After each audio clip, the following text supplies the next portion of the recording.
Everybody loves a Motordyne until you have to do Motordyne things. So arguably, the best sound and exhaust for a VQ is definitely a Motordyne.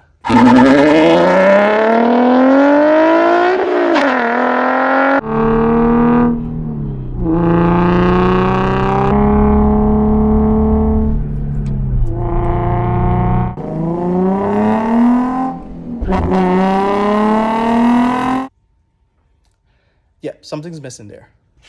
Let me show you what I mean by Motordyne things. It sounds great. It's the best sounded VQ exhaust.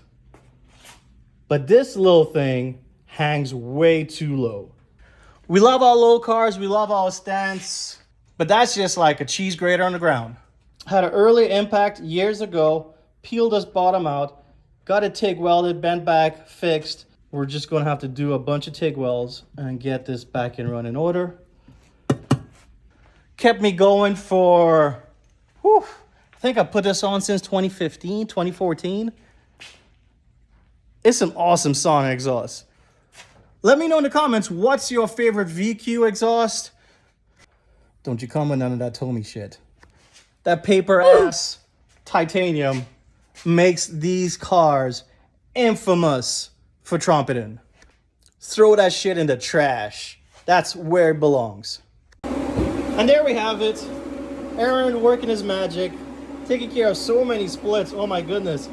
It's been busted like this for forever, but we've been concentrating so much in the 510. This kind of sat on the wayside, but finally happy. Like I said, everybody wants a Motordyne, but they don't want to do Motordyne things. You definitely got to have a good person to know to fix your shit when you drag it all over the road.